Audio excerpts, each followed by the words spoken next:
Oke, bismillahirrahmanirrahim. Assalamualaikum warahmatullahi wabarakatuh. Waalaikumsalam warahmatullahi Waalaikumsalam warahmatullahi wabarakatuh. Bu dosen yang kami hormati, rekan-rekan dari MTP, kita lanjutkan dengan diskusi kita, diskusi kolaborasi antara dosen dan mahasiswa. Dan alhamdulillah pada kesempatan kali ini kita masuk pada season yang ketiga, yaitu nanti akan dipaparkan tentang materi-materi dari kelompok 3 sebagai kelompok penyaji, dan nanti kepada rekan-rekan yang lain juga kami persilakan untuk dapat menyimak dan memberikan tanggapan ataupun pertanyaan di akhir sesi. Oke, kita mulai saja tentang diskusi kita ini dengan membacakan basmalah bersama-sama. Bismillahirrahmanirrahim. Dan selanjutnya kami persilakan untuk kelompok 3 untuk presentasi. Silakan saja. Langsung pertama raise hand dulu untuk kelompok 3, kemudian langsung dimulai saja sesuai dengan tugasnya masing-masing. Kami persilakan.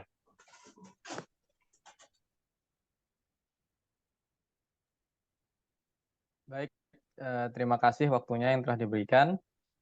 Jadi kami dari kelompok 3 akan mempresentasikan hasil kolaborasi kami.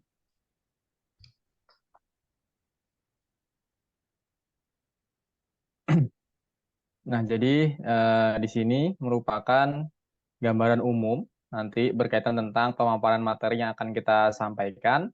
Berkaitan yang pertama adalah mengenai teknologi kinerja, itu memiliki 3 subbidang. Nah, kita membawai 2 bidang, yaitu bagian intervensi pembelajaran dan pelatihan, dan bagian intervensi keorganisasian.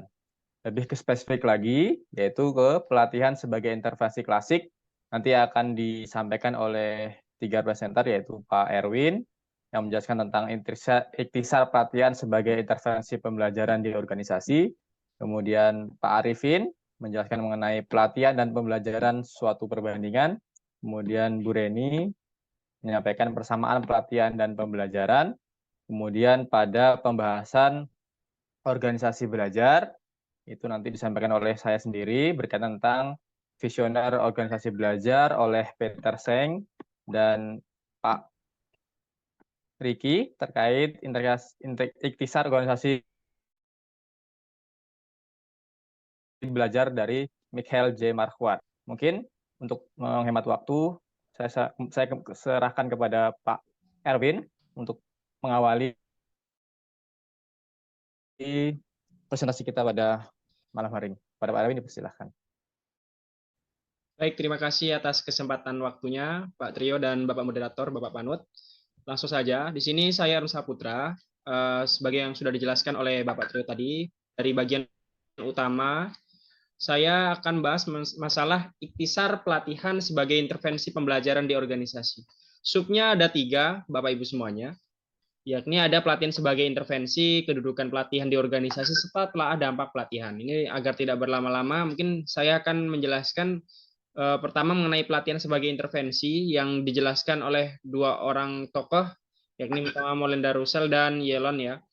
Jadi inti dari apa yang dijelaskan mengenai pelatihan sebagai intervensi dibuka oleh Molenda Russell dengan pembahasan mengenai perbedaan dan persamaannya. Nah, kalau kita lihat dari segi kata pelatihan itu berbeda dengan pendidikan gitu ya.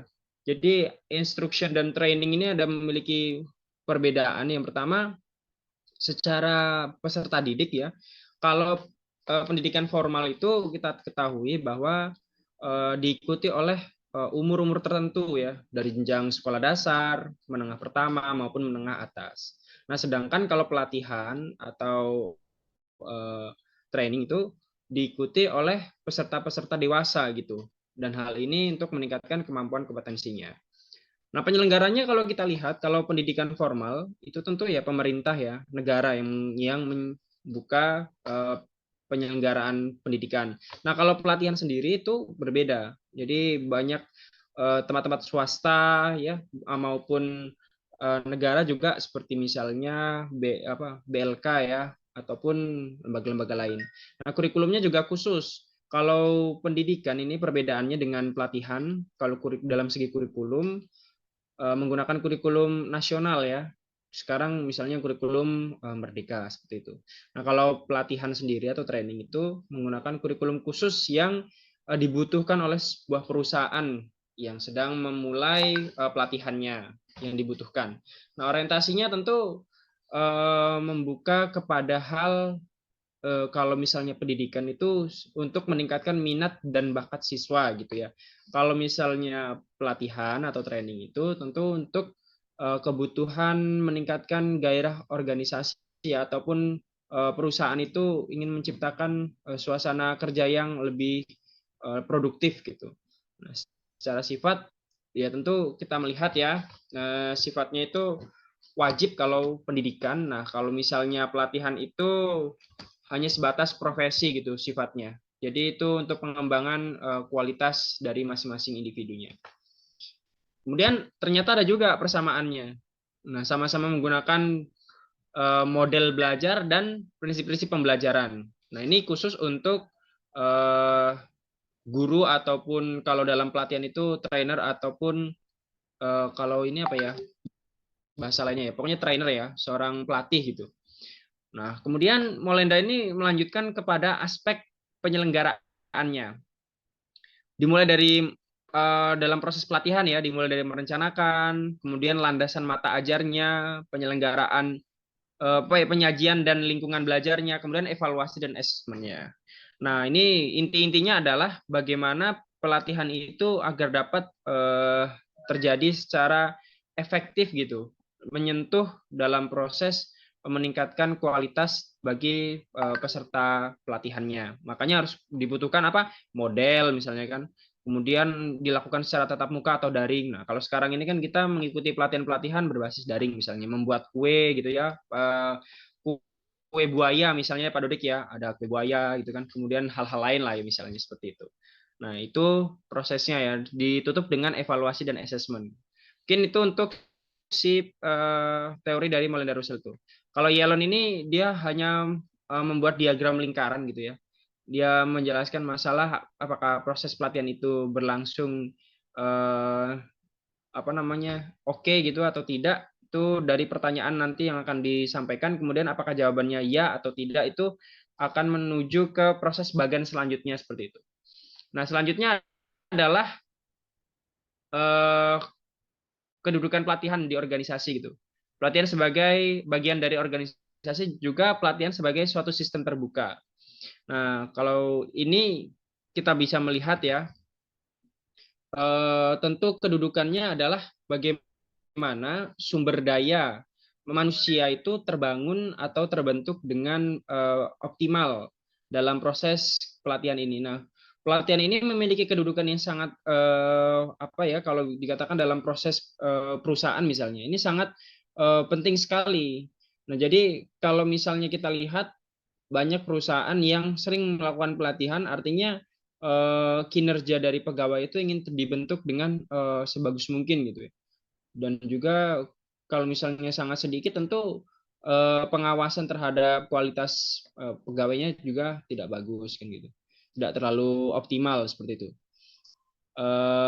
Kemudian, nah terakhir ini mengenai telaah dampak pelatihannya. Ini ada kajian dampak pelatihan terhadap kinerja organisasi, kemudian kerangka berpikirnya, kemudian kajian peranan penting pelatihan dan program pengembangan. Kalau intinya dari dampak pelatihan ini, nah semua jenis pelatihan ini intinya adalah bagaimana meningkatkan performa dari organisasi ataupun perusahaannya gitu. Kalau misalnya pelatihan itu tidak berdampak, tentu menjadi pertanyaan besar ya. Soalnya dalam proses pelatihan ini dimulai dari pengumpulan peserta, kemudian evaluasi dengan pertanyaan-pertanyaan gitu ya, dengan pertanyaan beberapa, kemudian dibandingkan dengan kualitas yang akan dibentuk gitu dari pertanyaan yang dijawab. Kemudian akan mengerti sejauh mana ya kualitas dari pesertanya. Nah, disitulah proses pembentukan oleh trainernya gitu. Nah, ini contohnya misalnya ya,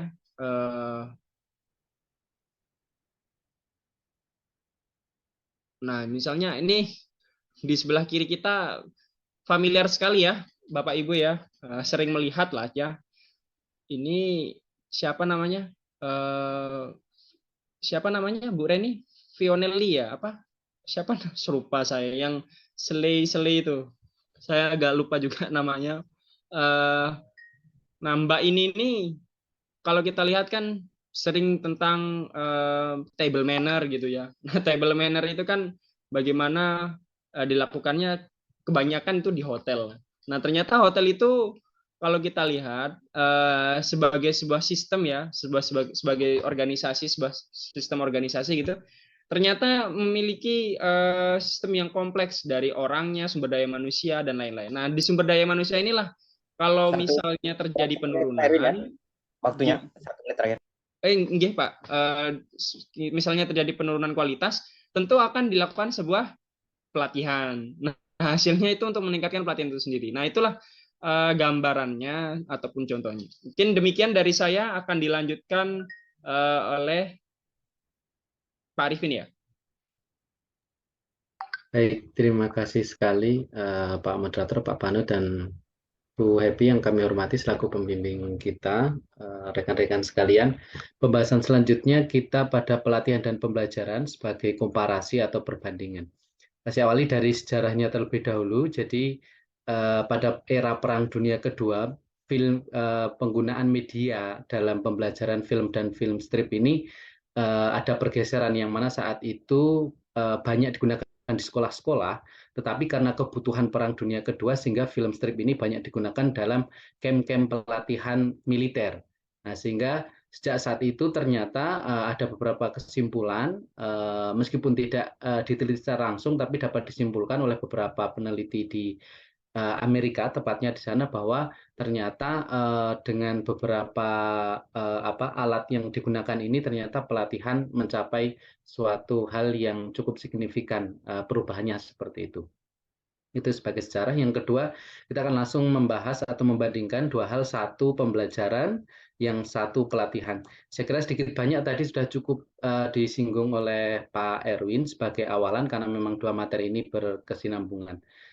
Sebagai pembelajaran kita sangat tidak asing karena kita sebagai pendidik hampir sebagian besar dari kita, dan kita mengalami pendidikan formal baik dari tingkat TK, SD, bahkan kita semua sudah S1 karena nyatanya kita bisa sampai S2 sekarang.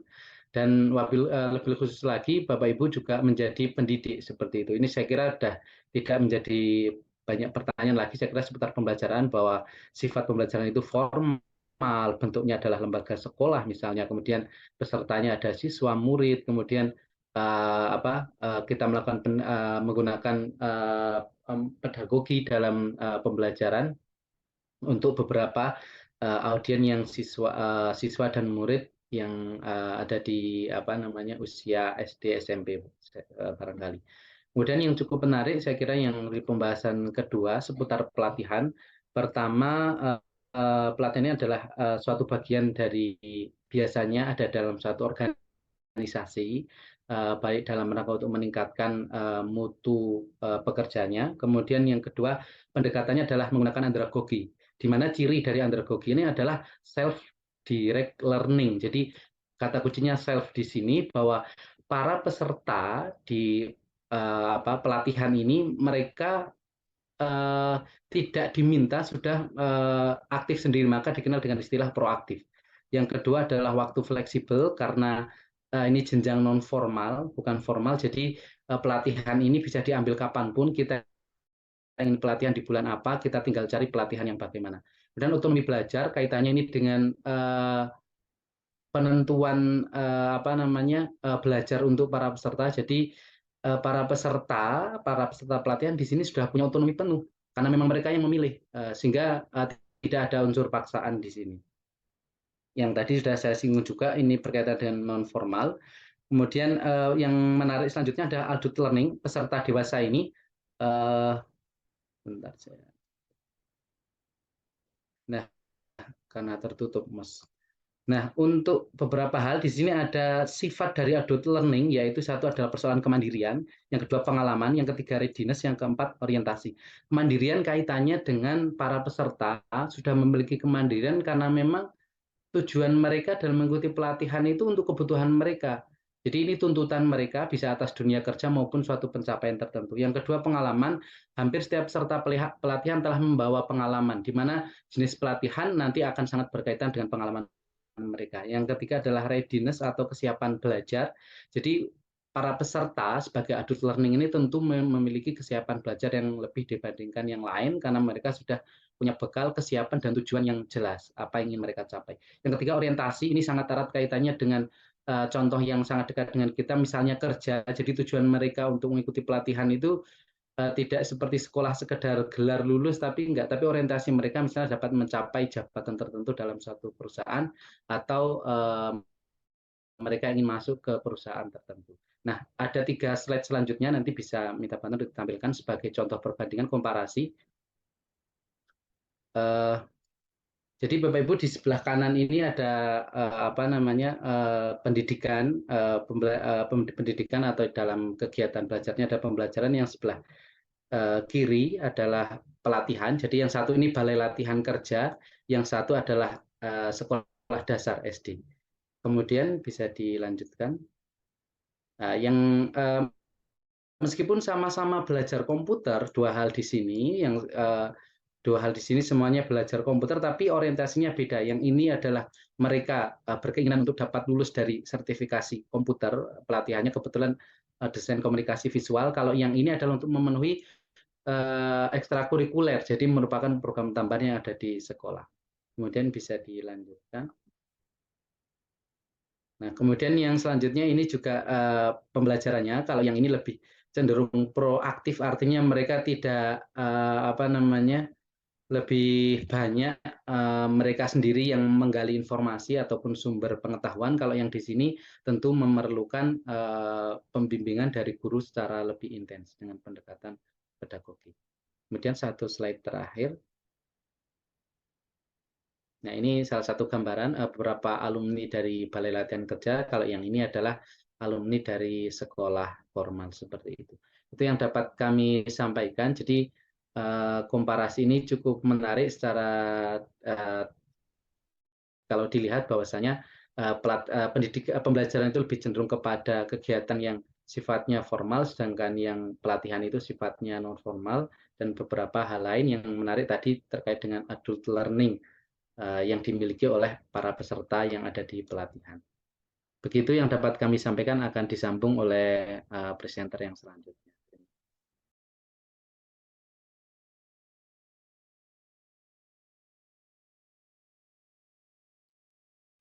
Assalamualaikum warahmatullahi wabarakatuh.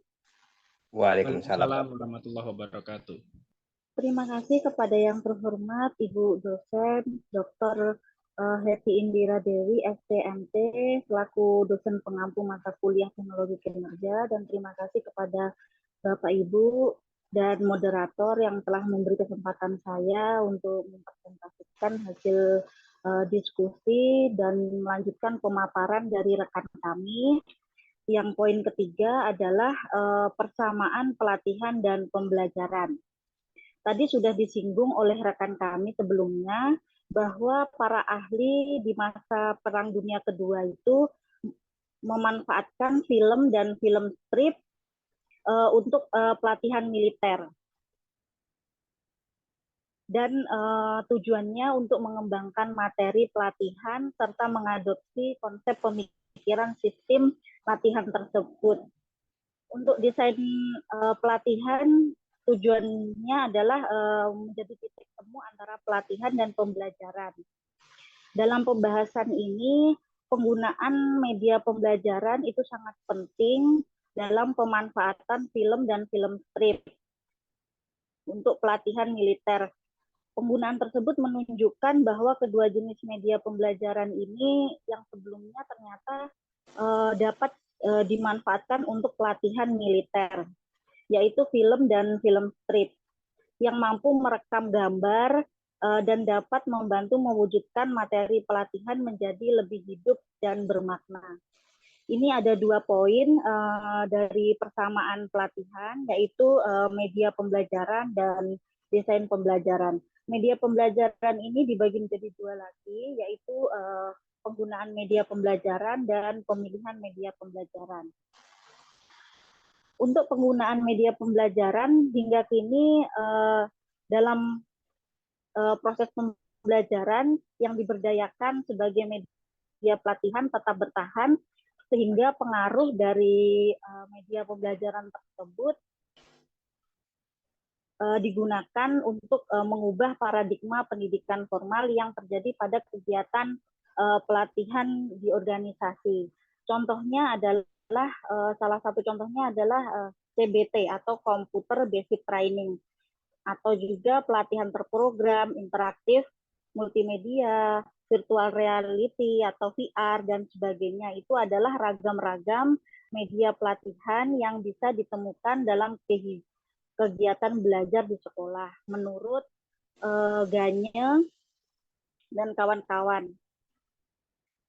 Untuk pemilihan media di sini, teknologi digital itu dampaknya terhadap pemilihan media, kategorisasinya adalah media pembelajaran dan pelatihan.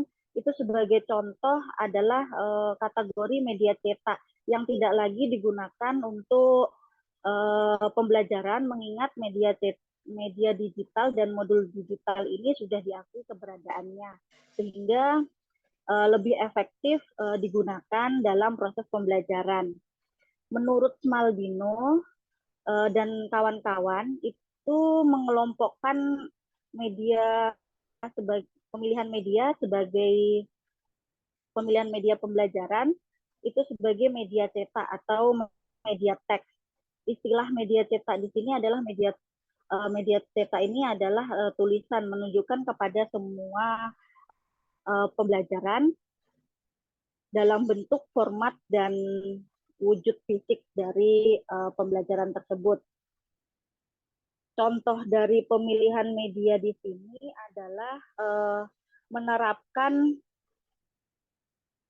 keterampilan pada siswa, maka pemilihan media yang cocok yaitu media praktek maupun demonstrasi. Maksudnya di sini adalah pada saat kita menerapkan teknik menghafal suatu materi pembelajaran, maka pemilihan media yang cocok itu adalah record atau mendengarkan suara rekaman yang secara suaranya itu diulang-ulang gitu. Dan yang kedua adalah desain pembelajaran. Desain pembelajaran ini dibagi menjadi dua lagi. Pokok pembahasannya antara desain pembelajaran sebagai sistem dan rapid instructional design atau disingkat dengan rapid ID. Desain pembelajaran di sini, desain pembelajaran sistem terbuka di sini sebagai sistem yang memberikan suatu dampak yang sangat penting bagi proses pembelajaran. Konsep dari desain pembelajaran sebagai sistem ini adalah konsepnya berpikir sistem yang diterapkan baik itu untuk desain pembelajaran maupun untuk pelatihan di organisasi. Sistem pembelajaran terbuka ini maksudnya adalah pelatihan sebagai sistem yang memiliki komponen yang bekerja dan saling bersinergi. Contohnya adalah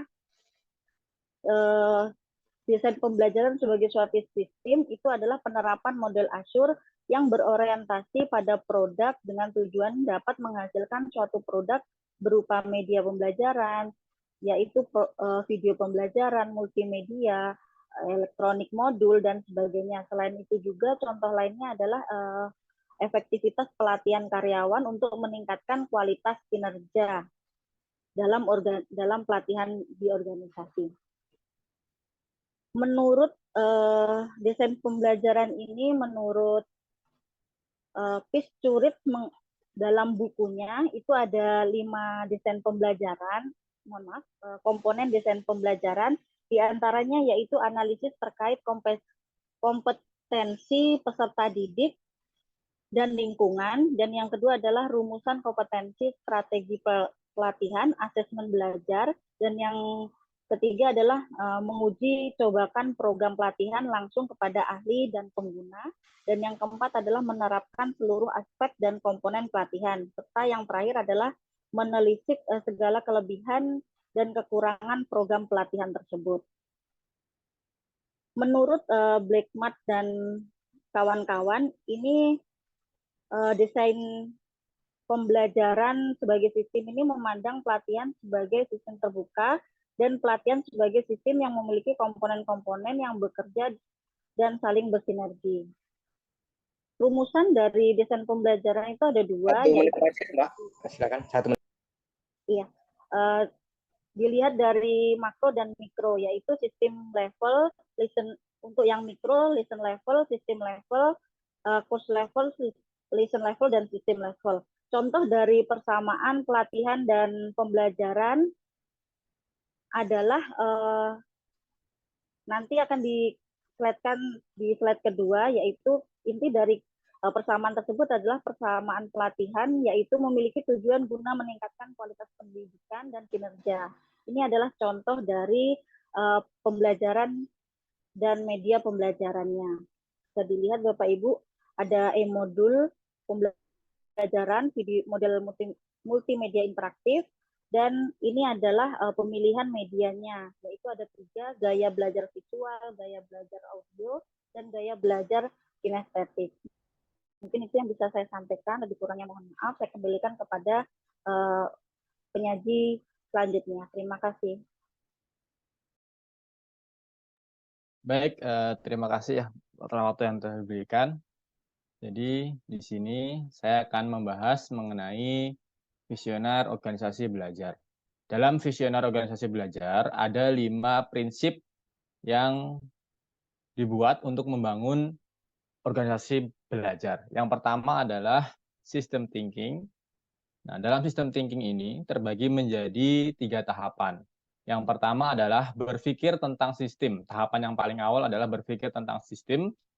Contohnya adalah kita melihat segala sesuatu hal, itu kita lihat dari sudut pandang sistem.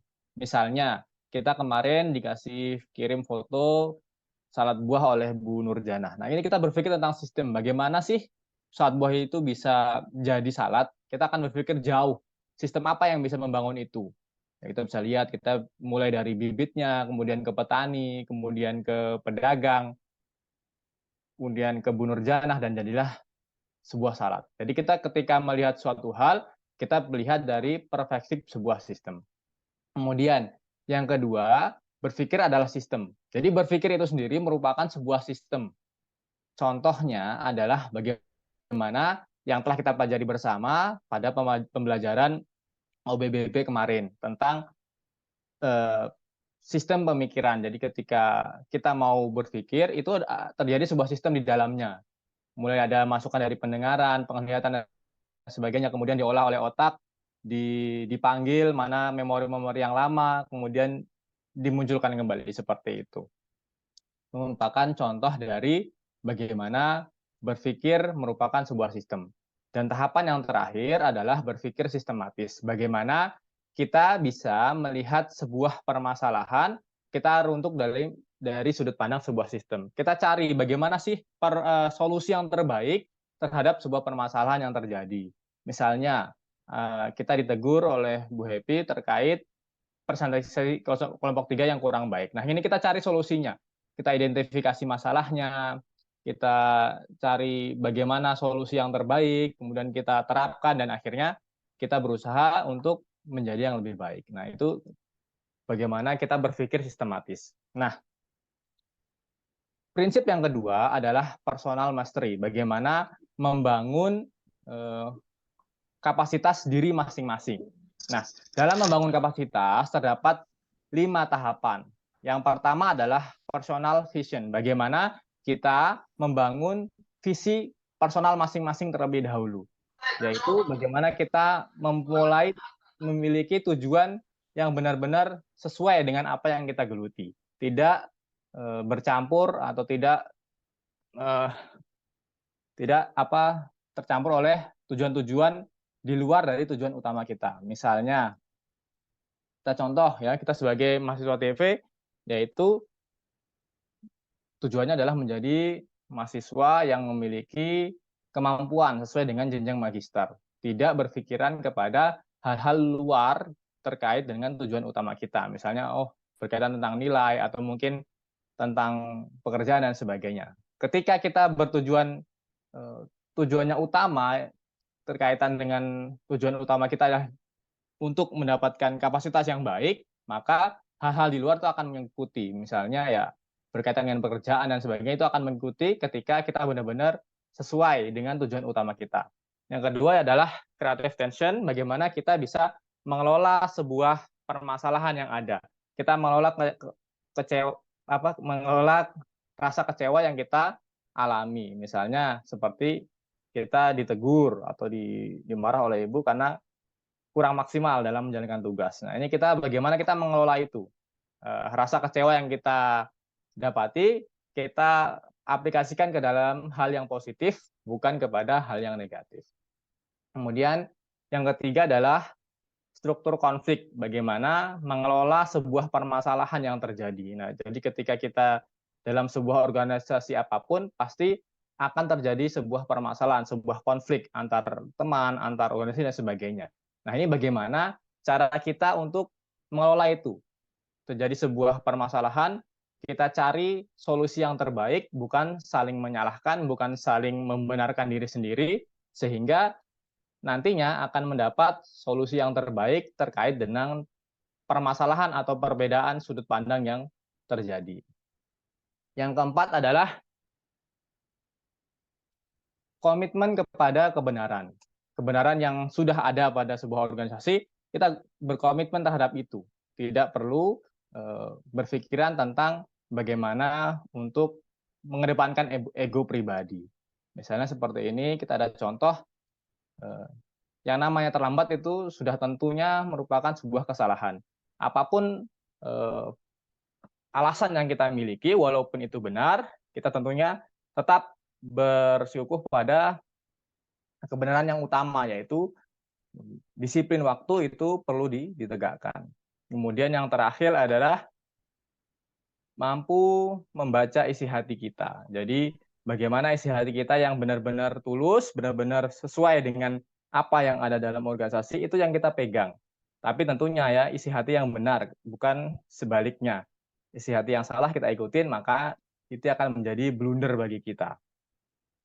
Kemudian prinsip yang ketiga adalah mental model. Bagaimana membangun mental kita dalam berkecimpung dalam sebuah organisasi belajar. Yang pertama adalah reflektif praktif. Bagaimana kita bisa merefleksikan diri. Kita bisa menilai diri kita sendiri. Kira-kira apa sih yang kurang dari kita? Apa sih yang perlu dibenahi? Dan ini merupakan hal yang paling penting ketika kita dalam sebuah organisasi. Jangan kita memikirkan apa yang kurang dari orang lain, tapi pikirlah apa yang kurang dari diri kita sendiri. Ketika kita mampu merefleksikan diri dengan baik, tentunya kita akan bisa menjadi orang yang lebih baik lagi ke depannya. Dan ini ketika diikuti oleh seluruh orang dalam organisasi, maka tujuannya adalah sangat baik ketika bisa seluruhnya merefleksikan diri menjadi lebih baik. Kalau bisa 1 menit lagi, Pak Tio. Ya, Pak. Dan akhirnya menjadi hal yang lebih baik lagi. Kemudian yang berikutnya adalah menggunakan teori yang telah digunakan dalam organisasi belajar. Contohnya adalah buku yang kita pelajarin hari ini. Dan kemudian yang ketiga adalah agreement, kesepakatan. Bagaimana kesepakatan yang telah ada kita terapkan benar-benar dalam sebuah organisasi belajar. Contohnya tadi, dilarang merokok.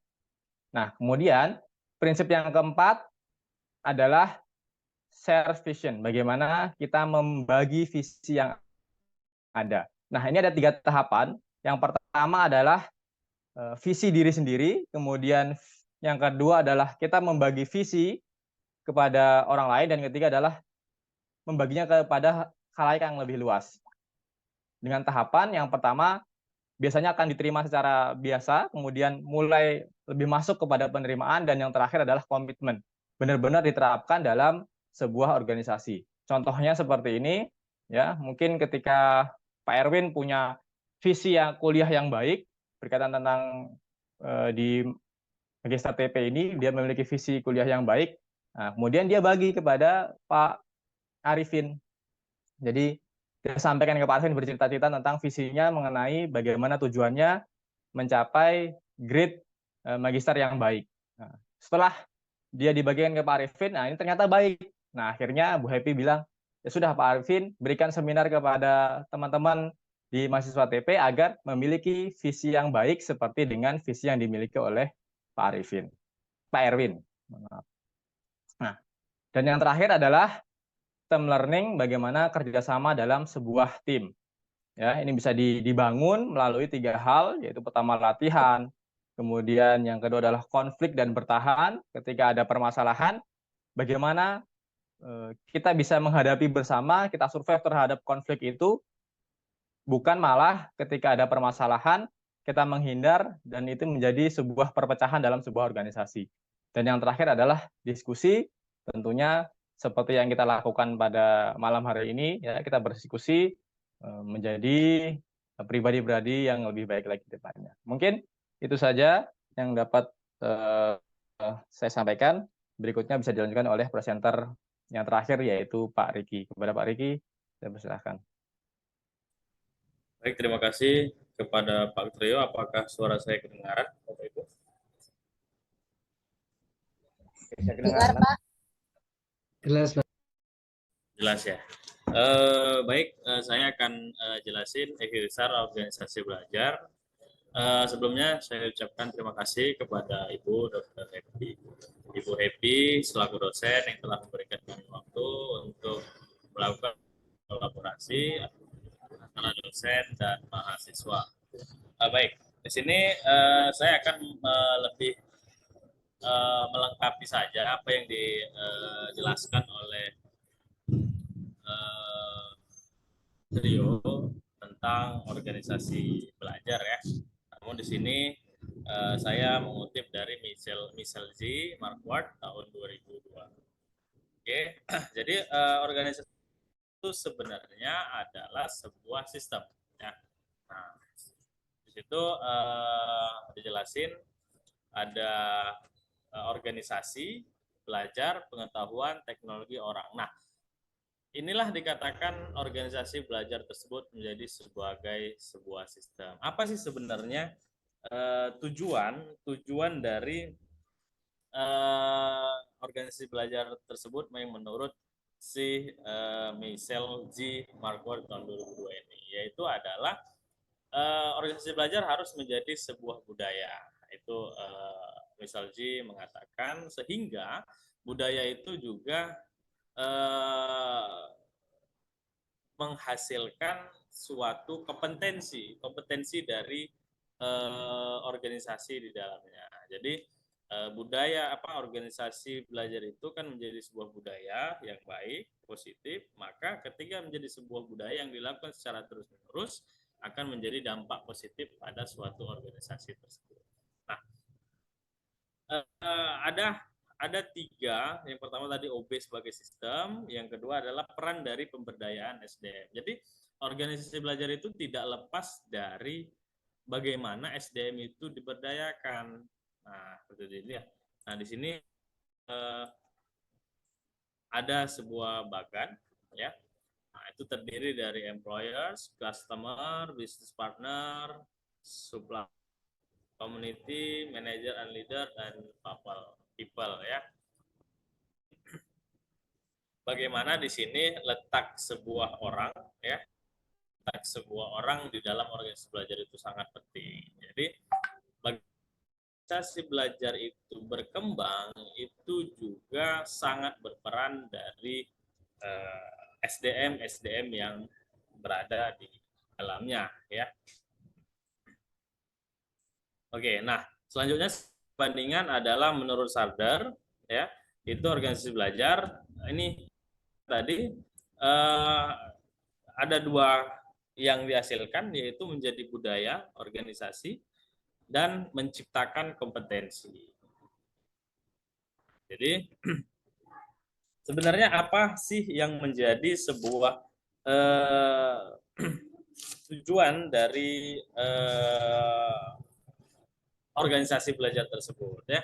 Jadi dianalogikan atau diilustrasikan, organisasi belajar itu secara kompleks itu yang pernah benar-benar kita rasakan, yaitu bagaimana sebuah organisasi belajar perusahaan Nokia ya, yang kita tahu bagaimana besarnya, bagaimana majunya, dan kita tahu sekarang bagaimana nasibnya.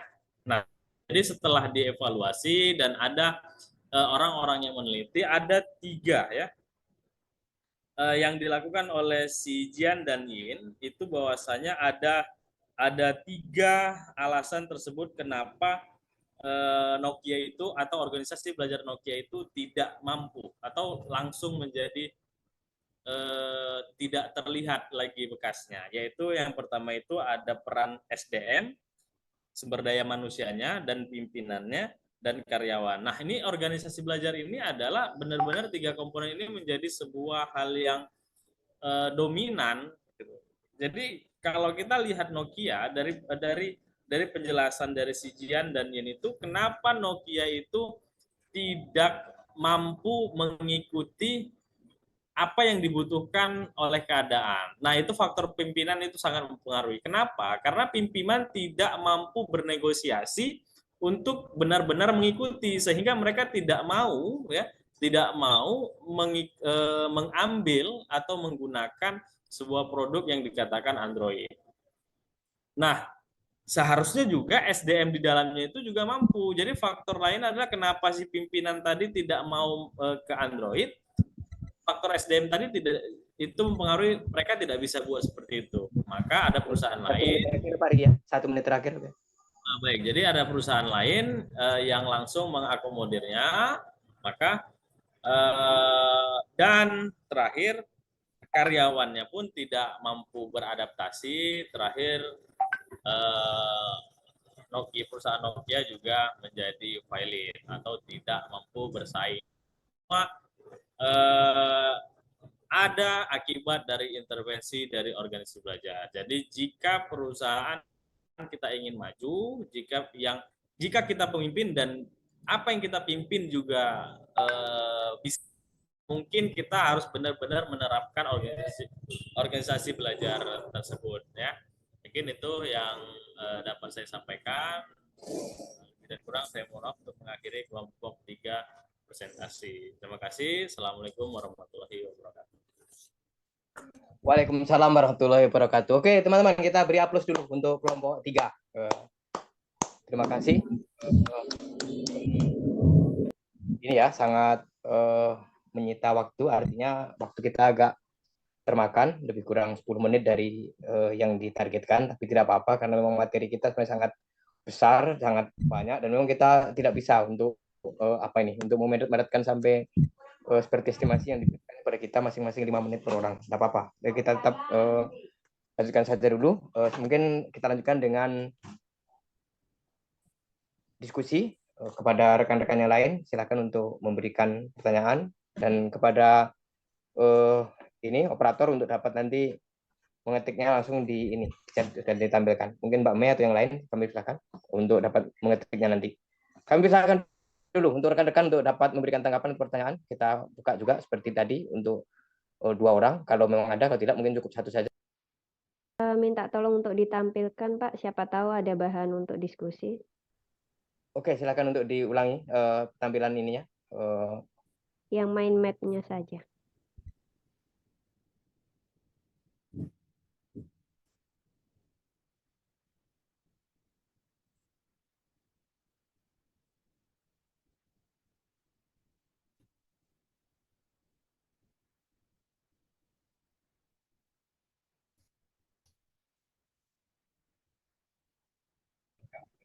Oke, boleh bertanya Pak Pandu?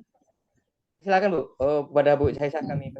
Iya, untuk yang poin terakhir itu tadi Pak Riki menceritakan tentang bagaimana perjuangan sebuah perusahaan Nokia dari mulai yang dulu itu ada nama, itu bahkan di Indonesia itu saya tahu banget yang dari mulai tulalit sampai mulai berwarna sampai mulai berdering itu memang perkembangannya pesat. Itu saya kuliah itu tahun 1999, itu memang belum di tahun 2000 itu baru mulai ya untuk teknologi dari perkembangan dari khususnya untuk alat untuk komunikasi ya yang berbentuk alat genggam ini atau handphone ini itu memang dipegang oleh Nokia. Bahkan dulu ada Nokia, Motorola, Samsung, apa lagi itu ya. Nah, sekarang makin banyak ya produk-produk yang betul-betul di situ sumber daya manusia, berarti persaingannya sangat ketat. Bahkan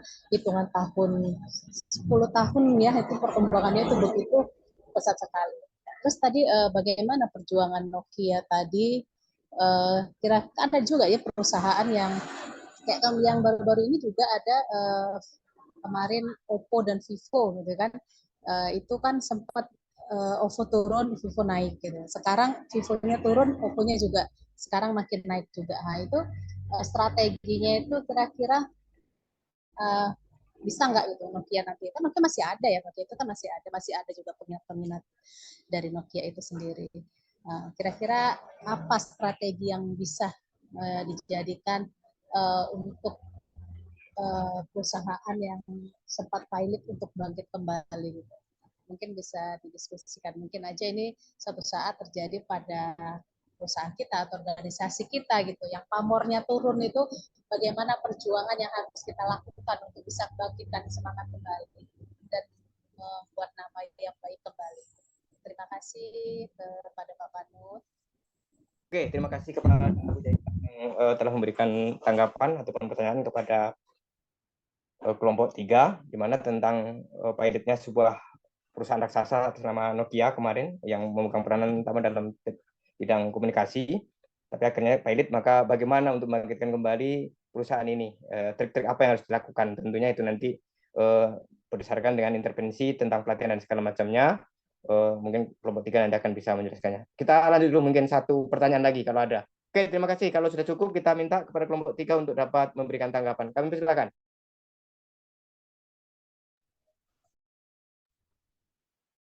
Baik, terima kasih Pak Panut atas waktunya dan terima kasih ya kepada Bu Jaisa atas pertanyaannya ya. Strategi apa yang harus dilakukan oleh perusahaan yang pilot untuk bangkit kembali?